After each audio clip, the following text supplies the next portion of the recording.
TPCSI fans, you want to revolutionize your sports investing habits? Allow me to tell you about WagerWire. WagerWire is an app that helps you become a superior bettor by allowing you to sync all your sports books and track all your bets in one place. See your current action, your betting history, and stats. You could also sign up for sports books and collect bonus offers. Follow them at WagerWire on X, as it's the best account on the platform. Head to App Store or Play Store now and search WagerWire and download the app. And we're back like we never left. It is Live Zone here with Mozzie. We are on Dynamics on the Hardwood. We got a lot going for you. Mozzie, how you doing today? I am living the dream, ready to get into some NBA chit chat. Like you said, we are back and ready to get into it. So we have 5 topics to discuss. We might get into a little bit more if the conversation goes that way. We never know what to expect when we're on these episodes. So let's just hop on into it. We're starting off this week with the in-season tournament, rebranded the NBA Cup by Emirates. Live Zone.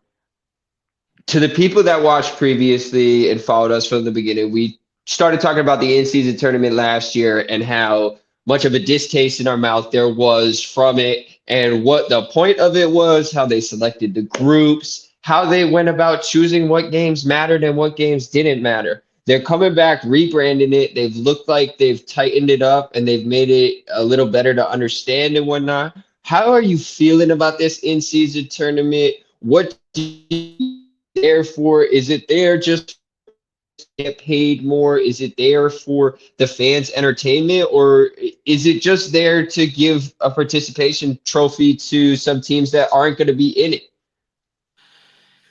Yeah, there's a lot to unpack there. I personally still am not a fan of the NBA Cup, as what they would call it now, not the NBA in-season tournament. I'm not a fan of why we're doing it. They're trying to go global, right? So they're trying to add more than just the NBA playoffs and the NBA finals.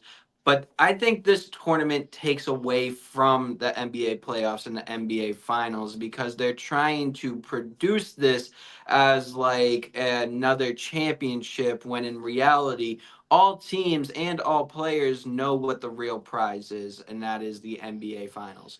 So for me, I'm looking at this as, okay, we know just about 5 out of the 8 teams that are, or 5 out of the 10 teams, 11 teams that are going to make it to the playoffs. And then after that, this is really for the bottom of the bracket that really just doesn't have a chance. They now have a chance to be in a playoff-like situation where they can win what is second place. I look at this as a participation trophy for the NBA. Yeah, so in-season tournament, you break it down, you got the 30 teams, they divide it into 6 groups. They select it by record from previous year and then put you in groupings according to that. So the competition in the brackets is somewhat, it's somewhat of a good competition. But I mean, for the most part, not really that much of competition or anything to look into here in these brackets. I mean, again, like you said, it's a participation trophy for these teams that are not going to be in the mix come April time, May time, all that. It gives the teams that aren't playing for anything a reason to play for something. The winner of this gets a $500,000 bonus for the players that win it. For a lot of the players in the league that are on these bottom of the barrel teams, that's 5% of what they make the whole year, 10% of what they make the whole year. That gives them an incentive as players to make these games matter. Whereas a team like the Boston Celtics, a team like the Charlotte Hornets, the Celtics don't care that their Tuesday and Friday games matter to an in-season tournament where they win a championship and gain nothing from it except another paycheck. the Charlotte Hornets are looking at their Tuesday and Friday matchups during the in-season tournament to be like, okay, like those are the games we need to win. I don't care about the other games during the week. I want my 500,000 come December for the fan. And uh, can you argue against them thinking about that way? If they're not going to be playing come playoff time, should they give their all right now in this in-season tournament? I would, if it's more money on the table. And these are the games that matter for me because I know my team, I know my coaching staff, I know my ownership, I know the future of what's to come. And maybe if I show out in these games on a brighter scale, I'll get noticed even more and picked up by a team that is in the playoffs come end of the season time before the trade deadline. Who knows? So looking at the in-season tournament for what it is, I'm more of a fan of the in-season tournament this year than I was last year. Last year, I thought it was preposterous and I didn't understand what we were doing. This year, I still think it's useless in the grand scheme of things and just a bait for more money for the NBA, more money for the players, and to make it more of a competitive league. Other than that, there's no real point to giving a winner mid-season in a tournament. It doesn't make any sense to me. It really doesn't.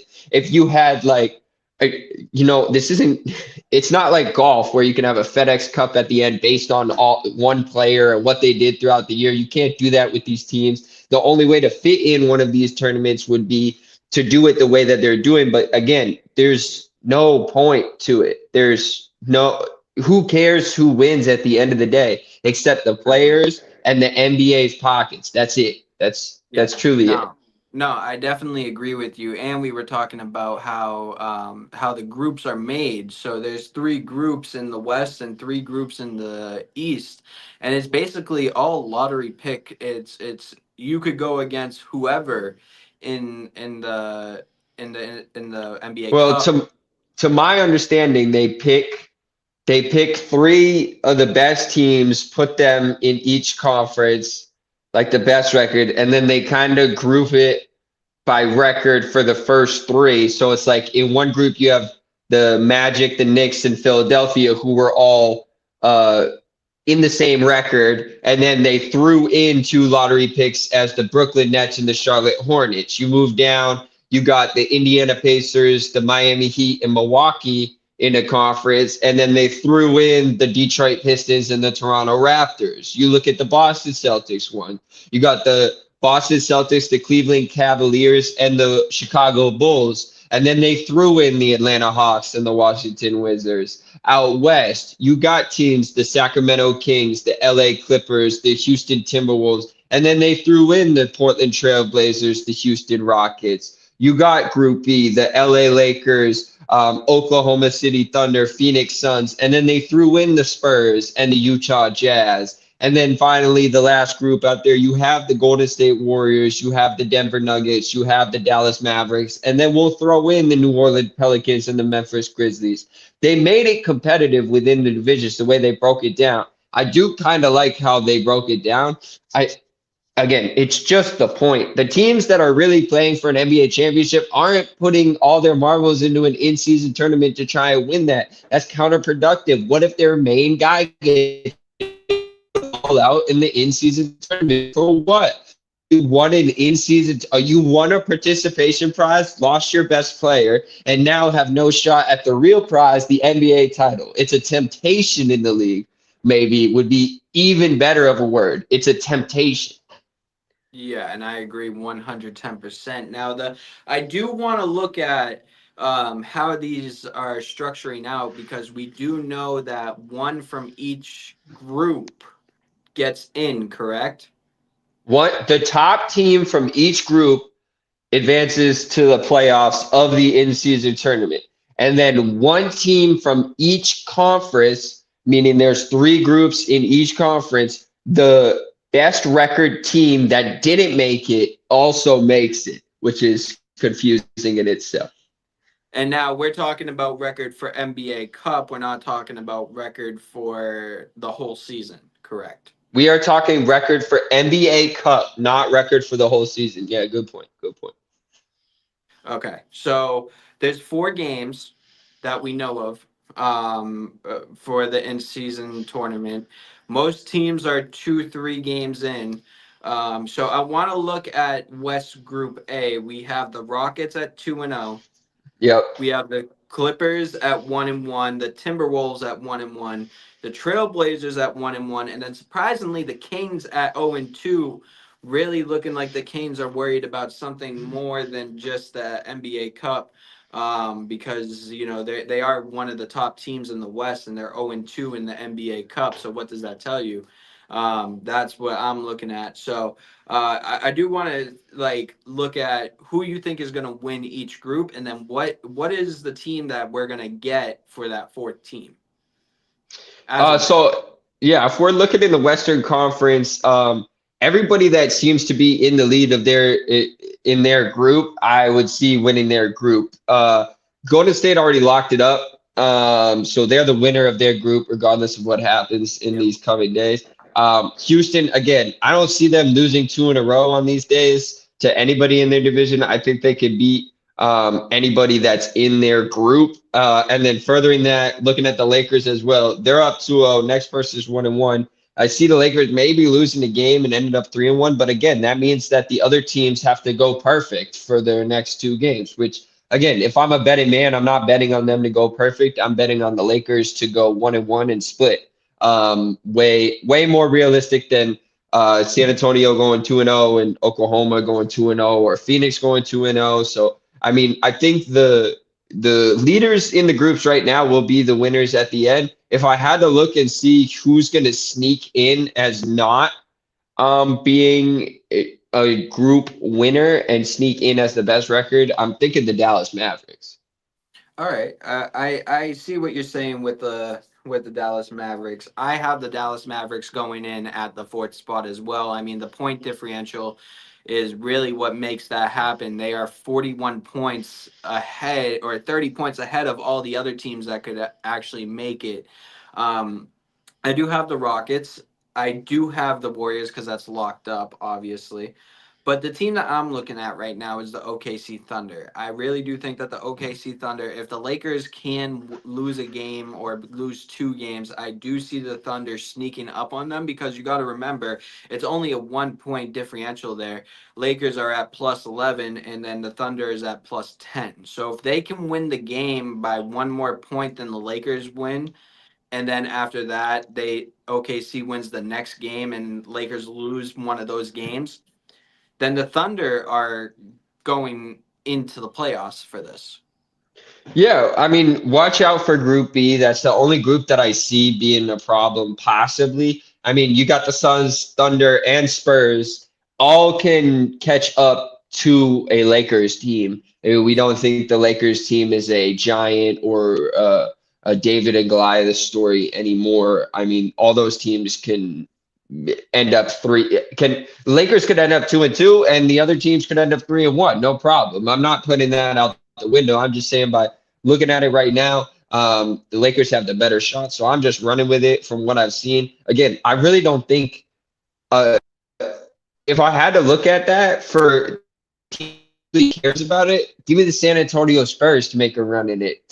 Because what are they going to do come playoff time? What are they realistically going to do?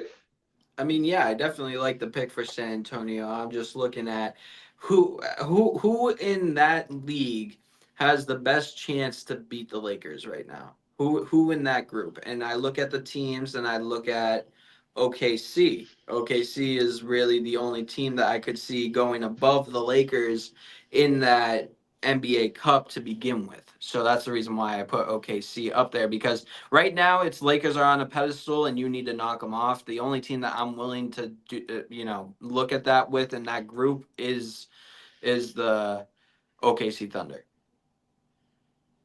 Well, we also have the Eastern Conference. We got a couple of groups going there, and I think it's a lot more interesting in the Eastern Conference, actually.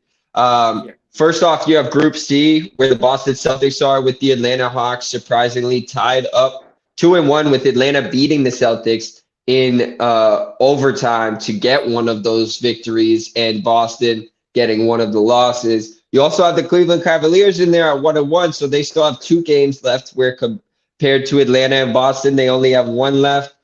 So if Cleveland wins 2 of those last 3 and is tied up with Boston at the top, who knows what's going to happen? Again, Boston did beat Cleveland, but I don't know if that was a cup game, was it?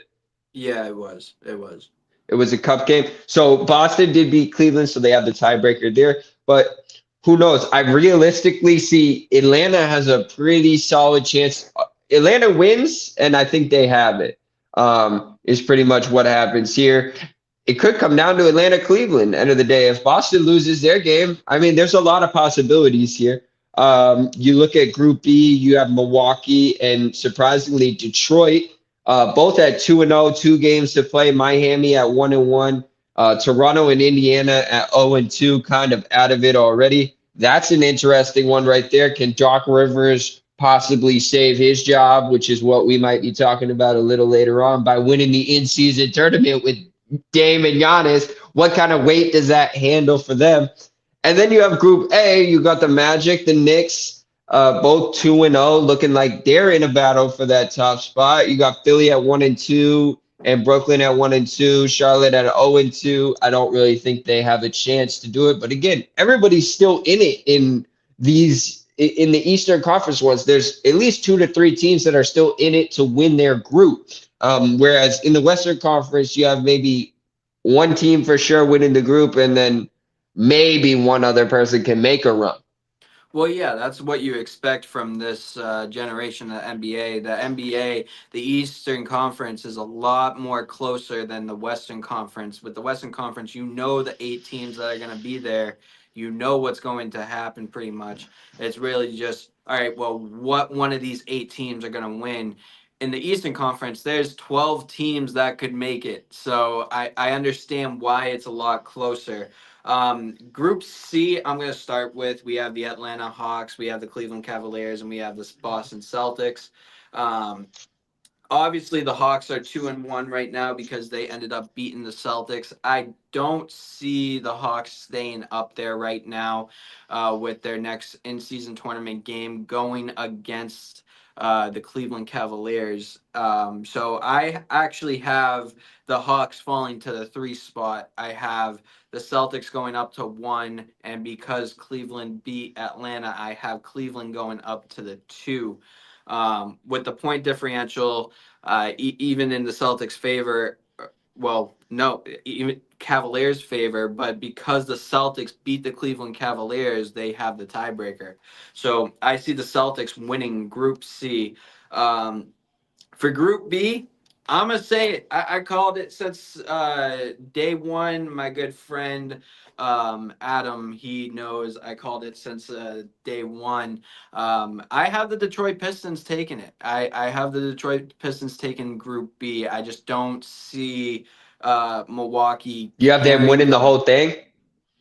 I do. I do. I have the Detroit Pistons winning this whole thing. They want it. And I can see why. They have a young star. It's a participation trophy, and they're going against the best teams right now, and they're 2-0 with one of the best teams in the Eastern Conference, so it might boost them a little bit confidence to get into the playoffs this year. I'm looking at the Detroit Pistons right now winning Group B. Yes, we do have the Milwaukee Bucks at 2-0 and the Detroit Pistons at 2-0, but the way that's playing out with Doc Rivers, which we will talk about later, I do have the Detroit Pistons going over the Milwaukee Bucks in Group B. Then after that, I look at this and I look at the Orlando Magic and I look at the New York Knicks. And to me, these are the 2 teams that make it. I have the Orlando Magic winning Group A, and then I have the New York Knicks being the second piece to that lucky spot that we have where it's the best record in the Eastern Conference other than those 3 teams.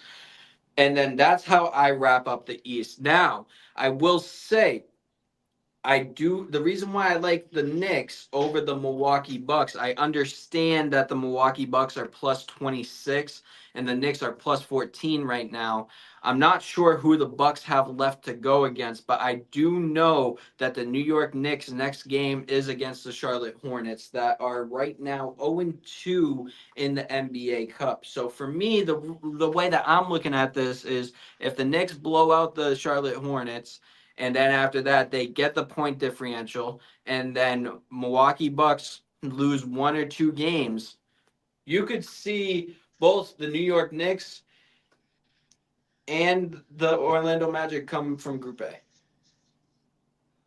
Now, do you think the team that the wild card team from East Division will have only one loss, or do you think a two-loss wild card team is in the cards for either of these divisions? So it depends. I do think that you could have a 2-loss team in the playoffs, but I think that that's more beneficial on the west side more than the eastern side, because the eastern side is so packed with teams that are doing good in the NBA Cup, whereas the NBA Cup for the west side, it's like, all right, well, we need to get the point differential. That's what's going to put us up there. So for Now, that do you see reason, any 3-1 team not making it? um, eh, no. I mean, I'm pretty sure that's impossible right now. Other than the Warriors, if the Warriors go 4-0, or if the Orlando No, that Magic. doesn't make any sense. I'm saying like if Orlando finishes 3-1, New York finishes 3-1, Milwaukee finishes 3-1, and Detroit finishes 3-1, one of those teams is left out. Well, yeah, so it depends on point differential. I think one of those teams in the Eastern Conference will be left out. I do think that the Milwaukee Bucks will be the team that's left out in that situation due to point differential. But at the end of the day, like I said, with the Western Conference, I'm pretty sure if you make it 3-1, then you make it to the playoffs.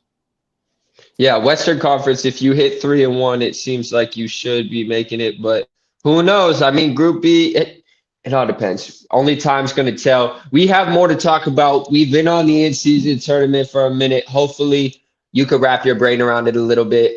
We spent 45 minutes before this trying to figure out what was going on with the in-season tournament. So that's what we have for you. We also are moving right along though. We have the Cavs season we talked about them briefly, touched on it for a second. Cavs in the group with Atlanta and Boston, but more importantly, they are on top of the Eastern Conference. They are 16-1. Celtics in second place at 13-3.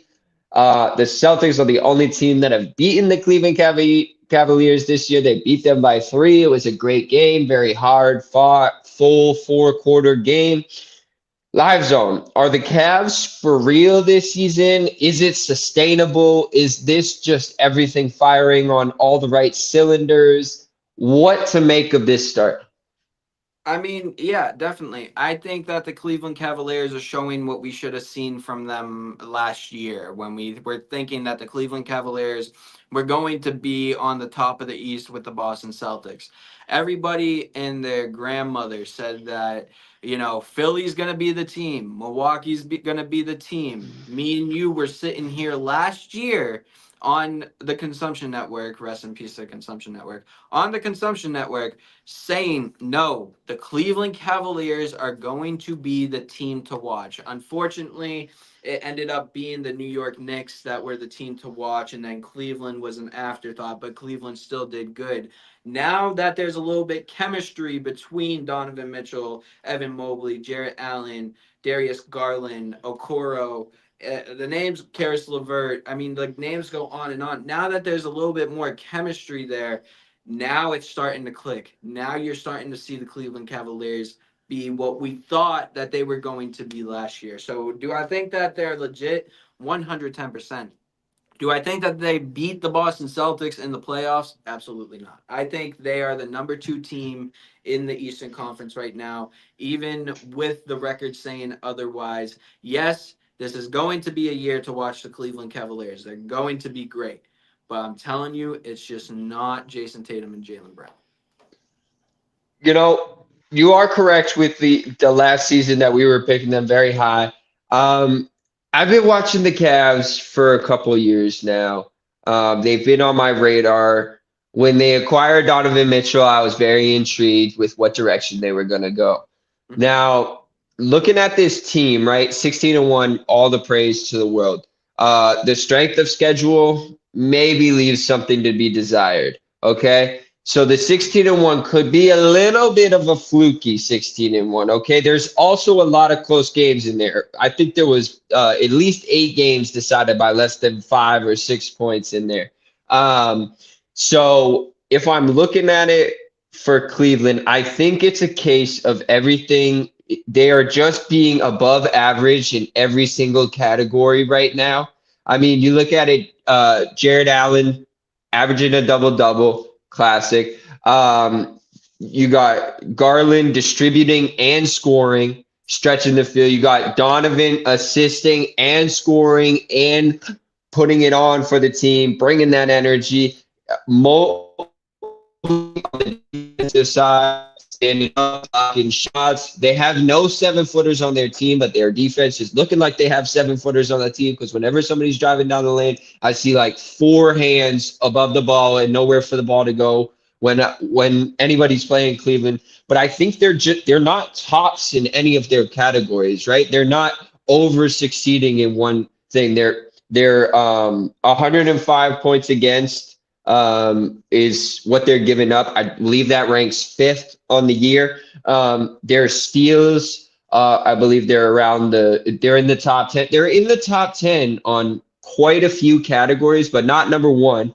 I truly think it's just across the board. Everybody's playing their role perfectly right now. But I think it's a scenario of if one person goes out of the system, the whole system's going to crumble. So say Garland's not producing on his side, and Donovan Mitchell's got to put up now 50 points to make up for what Garland's not distributing and scoring when he's just 6 assists, but putting up 18 points. He's having an off day, got 9 and 1, and Donovan Mitchell's now got to get 45 and 10.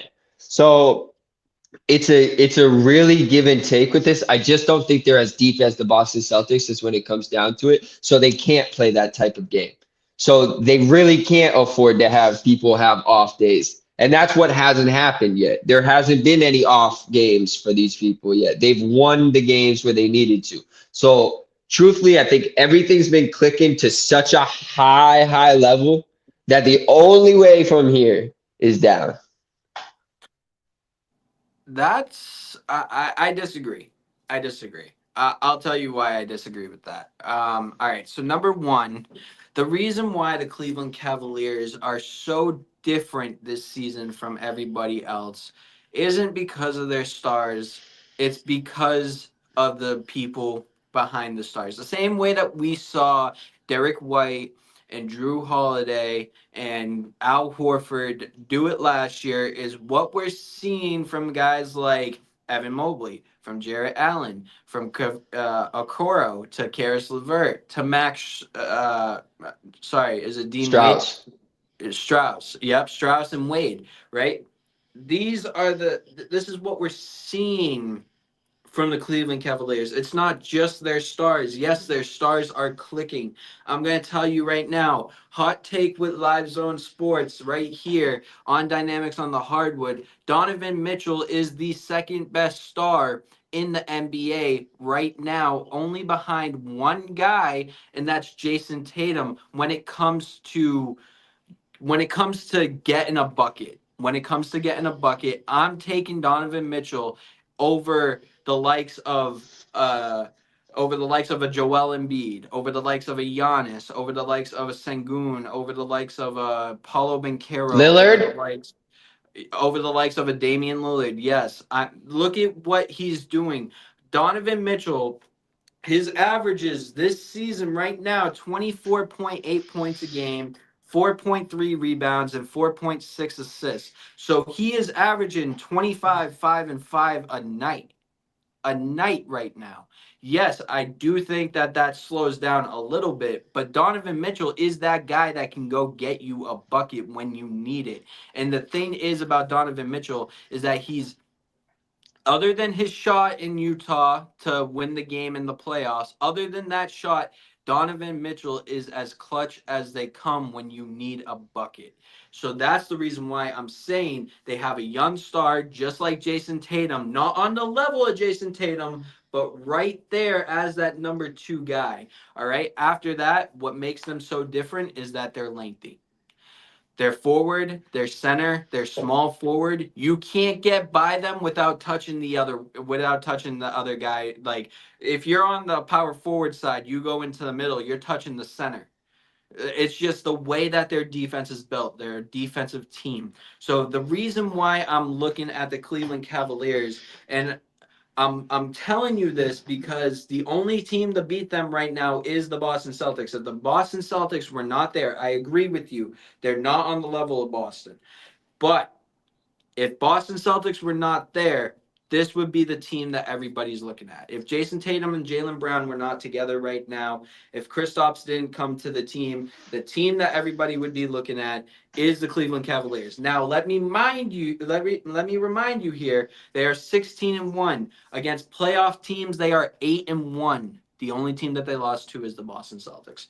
So, for that reason, I'm going to say that it's not a fluke. The Cleveland Cavaliers are just showing us what we know they could do. It's just about time that they're doing X, clip it and send it to me so I can save it for April. it. Send it, okay? And also, the only thing I can agree, I can go along with what you're saying, and I can see the potential for it. But the only thing I disagree with is Donovan Mitchell's not number 2 on my list to go get a bucket in the NBA. I'm telling you that. I'm telling you that right now. In this generation of stars, because you got to remember, in a few years, telling you 100%, 100%. I think Jalen Brunson can get a bucket quicker than Donovan Mitchell. I think Jimmy Buckets can get a bucket quicker than Donovan Mitchell, which is crazy. And he's not even in my top 5. You think Jamal Murray can't get a bucket better than Mitchell? Absolutely not. Oh my gosh. Dude, I'm telling you, Mozzie, I'm telling you. Tell me Shea can't get a bucket better than Donovan Mitchell? Anywhere on the court? No. Telling me Lillard can't get a bucket better than Donovan Mitchell? Not under Doc Rivers' staff, no. Oh my God. I'm looking at Donovan Mitchell as he has the keys to the franchise. This is Donovan. We put the Cleveland Cavaliers. I take Cade Cunningham to get a bucket. Now listen, hear me out. We take the Cleveland Cavaliers, correct? And we look at LeBron, okay? We look at LeBron and say, all right, well, that is the king of Cleveland. That is the guy in Cleveland Cavaliers. Mm-hmm. You think of another guy that you would put under him. We're in a new generation. Cleveland Cavaliers need a guy. They go out and they get who? They get Donovan Mitchell. The New York Knicks and the Milwaukee Bucks, when it was come time to get a guard, the first guy that was on their board was who? It was Donovan Mitchell. Donovan Mitchell does not get enough credit in this generation of NBA because of how talented the NBA is. But I'm telling you, when it comes to an underrated star in this next generation of basketball, I'm not talking about Curry. I'm not talking about KD. I'm not talking about LeBron. That generation is about to leave. I'm talking about this generation of basketball. The only guy that I'm taking over Donovan Mitchell is Jason Tatum. I'm going to say one more thing and then I'm going to dip. I had a lot of I respect Donovan Mitchell. I think he's a great player. Don't get me wrong. I think he's great. But there was a lot of times in Utah where he had a team that was championship bound and could win a championship, and he failed and he flopped and he did it time and time again. It wasn't once, it wasn't twice, it was 3 or 4 times that it happened. And that's it. We needed him to get a bucket in those games, and he couldn't get a bucket in those games. Yeah, but you have to look at the team that was surrounding him. He doesn't have as much talent as he has now that he had on Utah. In Utah, okay, so is that a reflection of the team or Donovan Mitchell as a player? That's a reflection of the team. Yes and no, because the team's defense makes it easier for Donovan Mitchell to score a bucket on the other side because Donovan Mitchell doesn't have to do as much on the defensive end.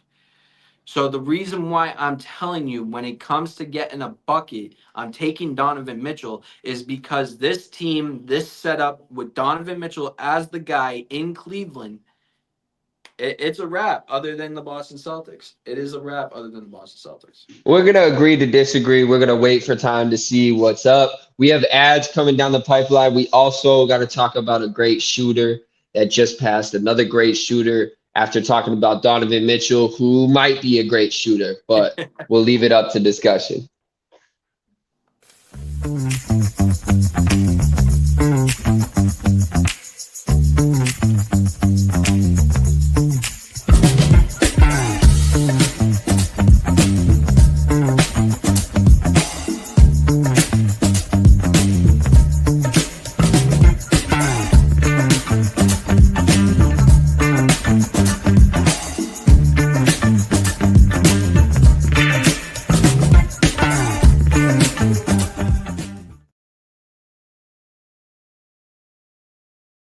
And we are back. We're talking James Harden passing Ray Allen on the all-time list of made threes. Live zone is now. Let's put Steph Curry in a league of his own, okay? Correct. Because the man's crazy. 16 years, Curry's made over 3,700. He's over 400% shooting on it. He's just under averaging 4 made threes per game. Nobody's touching those stats. Now, the question I want to raise is, the laser beam pointed at the earth, the classic scenario. You got Ray Allen and James Harden. Your team's down by 2. Who's taking the shot? That's a tough one. That's hard for me to talk about because you know how I see Ray Allen. Listen, I'm not gonna put Steph Curry into this because I'm a firm believer that Steph Curry is the best shooter that we have ever seen in the NBA, and I know that there are some people like how I used to be that would say otherwise. I'm just looking at it as Steph Curry's in a league of his own. So I would even go far to say that Steph Curry will end his career as a top 5 player of all time when it's all said and done. I really do think that he's there. We talk about Ray Allen and we talk about James Harden. I know James Harden is number 2 on the all-time three-point list. Congratulations to James Harden. Nothing taken away from your career. I'm just looking at it in reality that in today's NBA, you take a lot more three-point shots than what you did in 2008. I'm still taking Ray Allen here. I do think that James Harden is a great shooter. If you told me in 2016, 2017 that James Harden was going to be second on all-time three-point shots, I would have said you're flipping nuts. You're crazy because I didn't see anybody else really passing Ray Allen. So for him to do it, congratulations. I just think when it comes down to three-point shooting, your 2 guys that you go to are Steph Curry and Ray Allen. Who's the best? That's for you to decide. I'm personally taking Steph Curry, but number 2 is still Ray Allen in my books, even if the book doesn't say so. So for me, I'm taking Ray Allen. I wouldn't be mad if you said James Harden, but I would just firmly disagree. Now, respect to James Harden. He is number 2 in the books, so you can't deny the fact that he's not number 2 based on the amount made. But if you go look into the stats deeper, I agree with you on the Ray Allen clause. Let's look at it for this. Years played. Allen, it took him 18 years to get to his point. James Harden has done this in 15 years to get to Ray Allen's point. If you look at the amount of shots, James Harden has shot significantly more attempts than Ray Allen has, and James Harden's shooting percentage is .363 right now and improving or dropping. Who knows where he'll end up. Ray Allen finished with a 400% shooting. So he's nearly 40 points ahead of James Harden in that category. So if you mark it by that alone right there, Ray Allen made more of the opportunities that he was given when it came to three-pointers. And also, Ray Allen was never the star of the show on any team. He wasn't the star, right? Who's the star? You look at Golden State and Steph Curry, right? Steph Curry's the leader. You look at Houston Rockets and James Harden. James Harden's the leader. You look at the Miami Heat, who's the leader?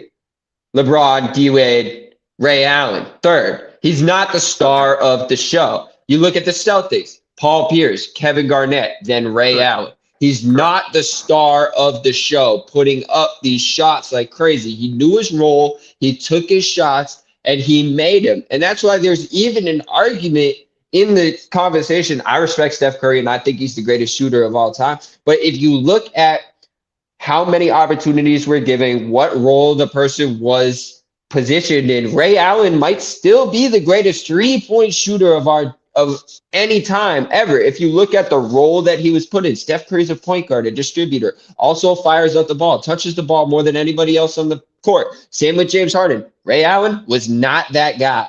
Not that guy. So if you had Harden and Allen, starship laser beam pointed at Earth, I'm going with Allen. If you gave me Steph Curry in there, I'm going with Steph Curry too. But the argument could be made of Steph Curry and Allen. I just want to say shout out to Harden. Congrats on number 2. You're number 3 in my book, but that's it.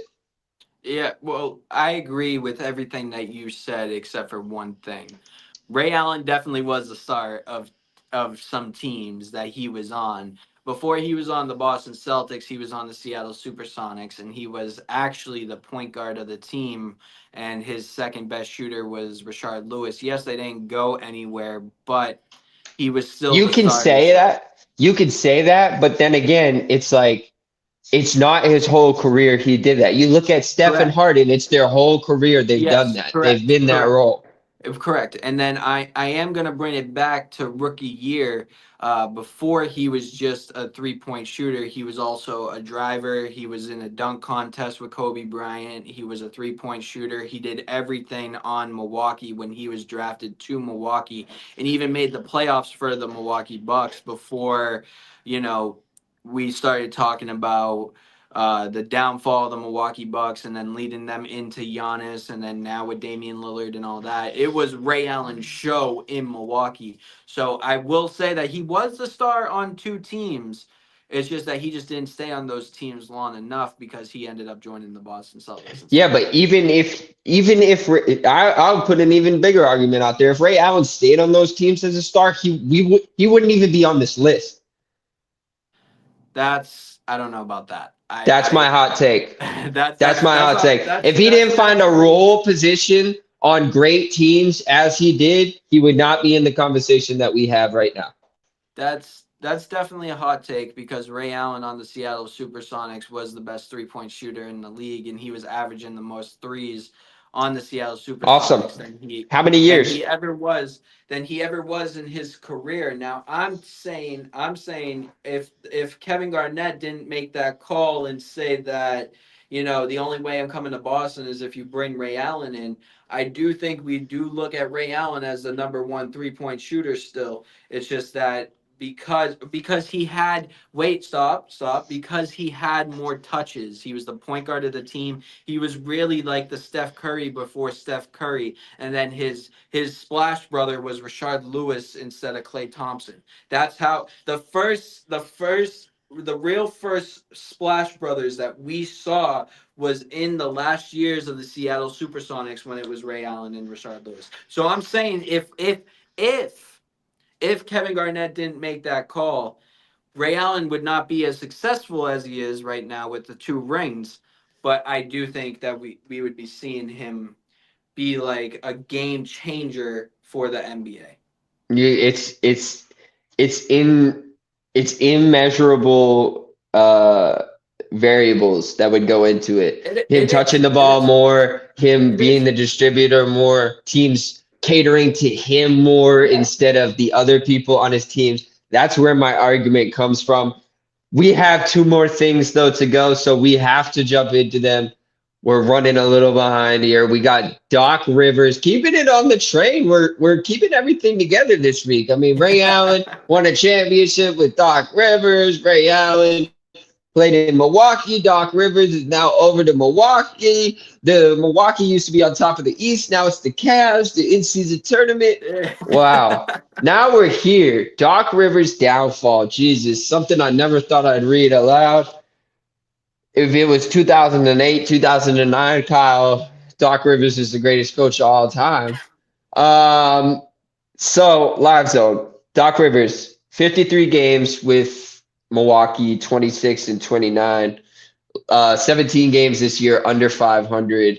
The previous 53 games for Milwaukee before acquiring Doc Rivers, they were 34 and 19. So after acquiring Doc Rivers, they've gone down and have lost more games than they have won. So what does this mean for the future of Doc Rivers? What does this mean for the future of Damian Lillard? What does this mean for the future of Giannis? And what does it mean ultimately for Milwaukee? Well, what's going to go down is that they're going to say that it was all Doc Rivers' fault and that they need a new coach. But in reality, it's not Doc Rivers' fault at all. I mean, maybe his coaching is a little outdated, but other than that, the same thing that we saw with the Boston Celtics is what we're seeing with the Milwaukee Bucks. It's just a different team. It's the same offense. It's the same defense. The reality of it is that the game has changed. Doc Rivers is still a Hall of Fame coach. He still has a ring under his belt with Paul Pierce, Kevin Garnett, Ray Allen, and Rajon Rondo. Early Rajon Rondo, let that sink in, because I know a lot of people are going to say it's a big four, even though it's really just a big three. So I will say 26 and 29 is bad. That's really bad for 55 games for Doc Rivers. I will say this, though. It's not all Doc Rivers' fault, because in my eyes, Damian Lillard and Giannis are not a good 1-2 duo in the league right now. They're both give me the ball first leaders, and not one of them is willing to give that up. So for that reason, I'm going to say that there's a lot of problems in Milwaukee, but Doc Rivers is not the main problem. Wow. Doc Rivers is not the main problem. I don't know how you can I don't know. I'm torn. I think it's just a whole collaboration of everybody involved. I just don't think Exactly. I don't think Doc Rivers' coaching style really fits well with the players that they have and system that they need to have in order to win. I don't think the players are unselfish enough to share and distribute and to put winning as a priority over how they look or what their stats are or what they're doing on the court or what they're known for. I don't know. It's there. Milwaukee hasn't been the same to me realistically since Drew Holiday left, which is crazy, right? Like Drew Holiday to the Celtics. It's not crazy, though. It's not crazy because in all reality, he was the defensive anchor on the team. He was the guy that you need in the locker room to get your guys up and ready and get your guys going, like Giannis, like Damian Lillard, or like Chris Middleton, that we still haven't heard about since that big injury when Drew Holiday was on the team. This is the type of thing that I'm talking about, right? So yes, it is a Doc Rivers problem in coaching because his coaching is outdated, but you don't have that piece in the locker room like a Drew Holiday, like a Kevin Garnett that will pick your stars up and be like, nah, we're doing this. Let's go. You don't have that in the locker room right now. And you can feel it. You can feel it in the Milwaukee Bucks game right now. It feels like Giannis is going into that bad leadership role of a Kareem Abdul-Jabbar before Magic Johnson came along, where it was like, all right, I'm just here to give you my 30 and 10 a night. That's it. Yep. Yeah, I don't think it falls on Doc Rivers, though. I think Doc Rivers will be the scapegoat for the team before all is said and done, before they start blowing up the players. Like I said, I was going to touch on Chris Middleton as well, but since Drew Holiday left, this has not been a championship team in the Milwaukee Bucks. Before, when they had Drew Holiday, Chris Middleton, Chris Middleton was always the person I was worried about when the Celtics would go against Milwaukee. I know that Well, Giannis was going to put up his days and it was going to be a tight game, but if Chris Middleton put up 30, Milwaukee won, and if Chris Middleton put up 20, Boston won. yeah. That was the end of it. So and I'm a firm believer of if it's not broke, don't fix it. So I don't know why they decided just because they lost to the Celtics once and then the Celtics lost to the Heat, let's blow this thing up. Let's get some new pieces in here and everything like that. That's a whole other story for another day. If I'm touching on what we got here, Doc's downfall is there in the stats. He's normally 500, 600 win percentage. He's in the 400s with Milwaukee. So yes, Doc Rivers is underperforming, but if you look into it deeper and look at the players and what's going on with this system, it may not all be on Doc. It just may look a little worse than it does. But end of the day, he's got to go. He's the face. Now, I will say this. I will say this. Doc Rivers coaching for the Boston Celtics, 416 and 305 win to loss ratio.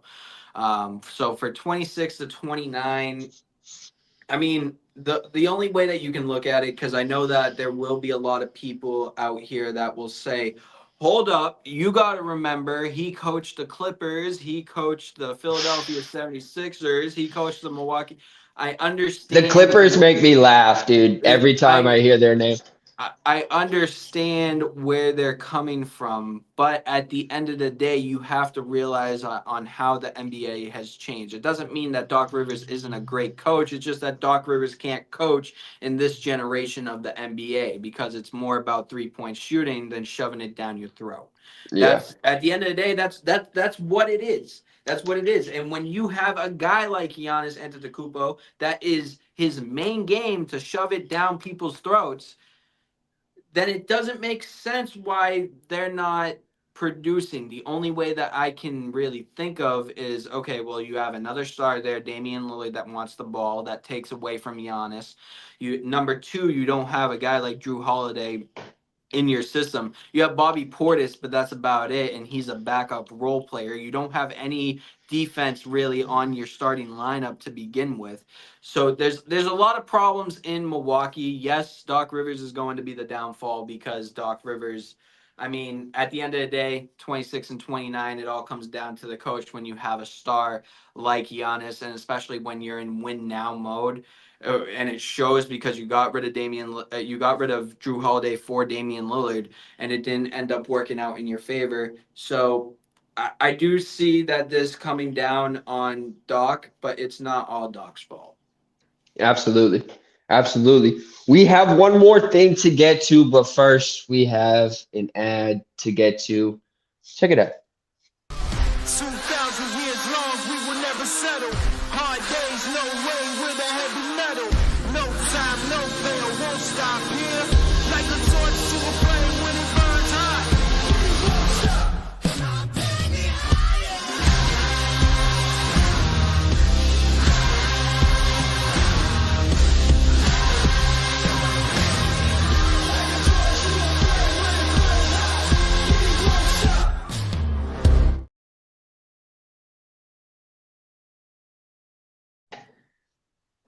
Houston, we have a trade. Live zone. The young Adam Shefty of the NBA. What's going on in Houston right now? What's the trade? What's going on? So there's a lot of things happening in Houston. Houston is obviously getting to that point where they have a few young stars in Fred VanVleet. They have Sengun. They have Jabari. They have a good core. They have a good core, but they don't have that solid one guy. So they're trying to go after Giannis in the off season, but if that doesn't work out, I did hear from my sources that they are willing to send a trade package to the Denver Nuggets for Michael Porter Jr. as long as it doesn't break up that core starting five that they have. So I don't know how you're feeling about it. We talked about Houston as the surprise last year.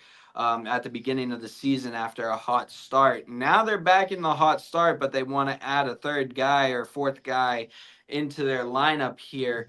Do you think that they should go after a guy like Giannis, or do you think that they should push the break and look other ways to a guy like a Michael Porter Jr. that can help them on the 3-point side, that can maybe become a star after being on a championship team like Denver? Yeah, I mean, both options have their pros and their cons to it. First, want to say shout out Fred VanVleet. There was a 1.5 year period where I thought he was Drake playing basketball, but just because of the lookalike. So shout out Fred VanVleet.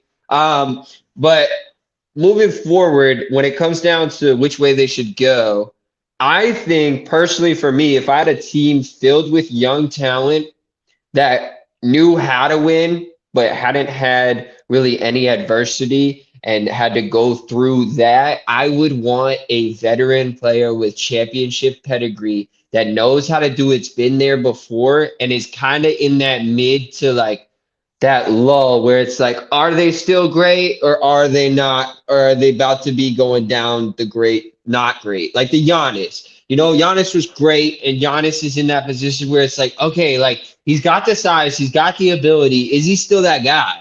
Yeah. And maybe it's a change of scenery that he needs to reinvigorate that guy. Maybe it's a group of young people to invigorate the older person. And then in the contrast, the older person invigorates the younger people when there's adversity and they don't think they're good enough and they can't do this anymore and they need some wrangling in. Do I think Giannis is that type of player, though? No, I do not.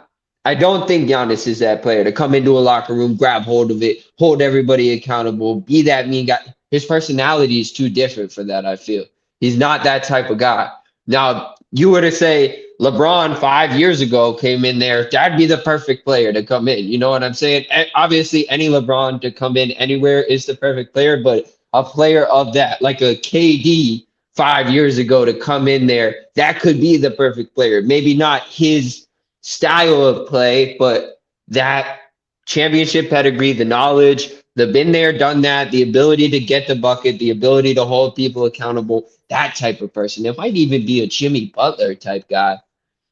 Now, I do like the Jimmy Butler take. That's a hot take because I did hear that Jimmy Butler is thinking about wanting out of Miami as well. But the three guys that come up are Giannis, it's Kevin Durant, and then it's Michael Porter Jr. Now, if I'm looking at the Houston Rockets, they're a young team. I wouldn't mind getting a guy like Kevin Durant where he's still on that peak, but he's slowly getting there where he's gonna fall down, but he's not He's there gonna fall. yet. Yeah, he's not there yet, but he's going to fall. So if you make him a star on your team to go with Sengun, a guy that can shoot anywhere, give less pressure to him because you got young stars on the team as well. I like the Kevin Durant pick. I'm gonna tell you though, I absolutely hate the Giannis thing. I don't think if Giannis is going anywhere, it's going one place, and it's going to play with Kyrie, and he's going to play with Luka in Dallas. That's the one place that I see him going to. I like that. I don't see him going to a Houston Rockets team that is full of young talent. I think Giannis, if he goes somewhere, he wants to go to a win now mode team, and he's gonna go form a big three with those guys and an aging Klay Thompson. That's Here's a shot out of the dark. Giannis to Golden State.